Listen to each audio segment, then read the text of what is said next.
നമ്മുടെ നാട്ടിലും എത്തി. അയ്യങ്കാളിയുടെ 84ാമത് സ്മൃതി ദിനവുമായി ബന്ധപ്പെട്ട് വില്ലുവണ്ടി പുരസ്കാരം ഏറ്റുവാങ്ങുന്നതിലേക്കായിട്ടാണ് വേടൻ വെങ്ങാനൂർ അയ്യങ്കാളി സ്മാരകത്തിൽ എത്തിച്ചേർന്നത്. പ്രഥമ വില്ലുവണ്ടി പുരസ്കാരമാണ് വേടൻ ഏറ്റുവാങ്ങിയത്. ഒരുപാട് വിമർശനങ്ങൾ ഉയർന്നിട്ടും പ്രായഭേദമന്യെയാണ് ഇത്രയും ആരാധകർ വേടനെ കാണാൻ അവിടെ എത്തിയത്. ആരാധകരുടെ മനസ്സിൽ ഇത്രയേറെ ഇടം പിടിക്കുന്നെങ്കിൽ വേടന്റെ ശക്തിയായ വാക്കുകൾ കൊണ്ട് എഴുതുന്ന പാട്ടുകൾ തന്നെയാണ്.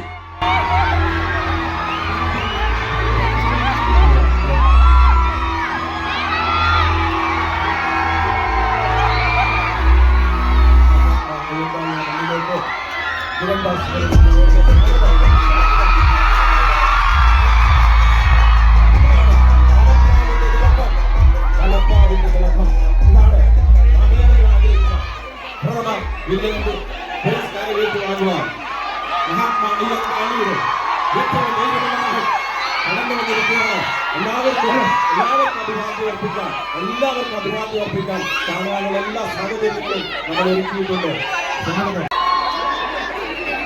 മഹാത്മാ അയ്യങ്കാളിയുടെ ഫ്രണ്ടിലിരിക്കുന്ന ആൾക്കാർ നമ്മളെ വോളണ്ടിയേഴ്സിന്റെ ശ്രദ്ധയ്ക്ക് നമ്മുടെ സ്മാരകത്തിൽ ഈ വേടന കൊടുക്കേണ്ട മൊമെന്റ് ഇരിപ്പുണ്ട്. അത് ചെയ്തതിൽ നമ്മൾ ഡയസിലെത്തിക്കാം.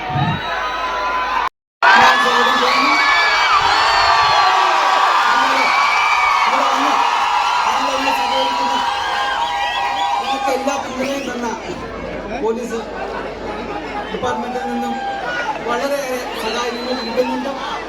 ഞങ്ങൾ അത് മാറി ഇന്ന് വേടം വന്നപ്പോൾ ആരും കണ്ടില്ല, ആരും അറിഞ്ഞതുമില്ല. പക്ഷെ ഇന്ന് ഇത്രയും ജനങ്ങൾ അറിഞ്ഞു. ഞങ്ങള് ഈ പ്രോഗ്രാം ഇവിടെ ചെയ്യുന്നതുമായി ബന്ധപ്പെട്ട് വേടനെ കൊണ്ടുവന്നപ്പോ 24ാമത് ഓർമ്മദിനത്തിന്റെ അനുസ്മരണ സമ്മേളനം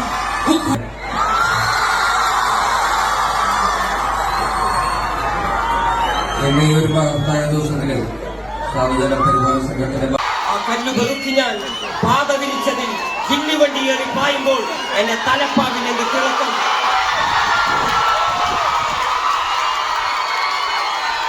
ഈ തിരുവനന്തപുരം നഗരത്തിന്റെ രാജവീതിയില് നമ്മളെ പോലെയുള്ള ജനങ്ങൾക്ക് നടക്കാൻ പോലും പറ്റാത്ത അവസ്ഥയില് ഇവിടെ വില്ലുവണ്ടി ഓടിച്ച് നമ്മുടെ ധീരതയ്ക്ക് പ്രതീകമായി നിന്ന ഒരാളുണ്ടായിരുന്നു. ആളുടെ പേരെന്താണ്?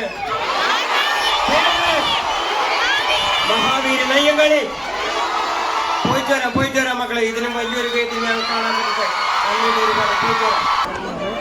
വണക്കം.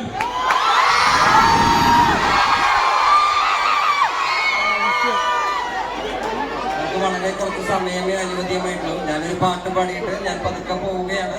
എനിക്ക് പോകാൻ വഴി വയ്ക്കണമെന്നായിരുന്നു. ഒരുപാട് പരിപാടികളുണ്ടെന്ന് കടലമ്മ കരഞ്ഞ കണ്ണീരെല്ലാം അവളല്ലേ കട്ടത്, കരയില്ല കടലല്ലേ കണ്ടത്, കടലിന്റെ മക്കളാ കടലിന്റെ കടലമ്മ കരഞ്ഞല്ലേ പെട്ടത്, കണ്ണീരെല്ലാം അവളല്ലേ കട്ടത്, കരയില്ല കടലല്ലേ കണ്ടത്, കടലിന്റെ മക്കളാ കടലിന്റെ ഉപ്പുകാട്ടി മീന് മണക്കും കടലിന് കൊണ്ടാൽ കാറ്റുകൊണ്ട് ചോര മണക്കും. നാളെ കര കാണുമ്പോ അതോ ഇരയാകുമോ, കടലിൽ വെള്ളത്തിൽ വരച്ചൊരു വരയാകുമോ? മക്കളെ ശരിടാ ശരിടാ. വളരെ കുറച്ച് സമയമേ അനുഭവിച്ചിട്ടുള്ളൂ. പോയിട്ട് ഒരുപാട് പരിപാടികളുണ്ട്. നമ്മുടെ ജനങ്ങളെ തന്നെ ഒരുപാട് പേരെ കാണേണ്ടതായിട്ടുള്ള അത്യാവശ്യമുണ്ട്. ഇന്ന് അത്രയും മഹത്തായിട്ടുള്ള ഒരു ദിവസമാണ്. പോയിട്ട് വരാം മക്കളെ, പോയിട്ട് വരാം. സംസ്ഥാന പ്രസിഡന്റിന്, സാധുജന പരിപാലന സംഘത്തിന്റെ സംസ്ഥാന പ്രസിഡന്റിന് നൽകിക്കൊണ്ട് ആ പ്രകാശനം നിർവഹിക്കുകയാണ്.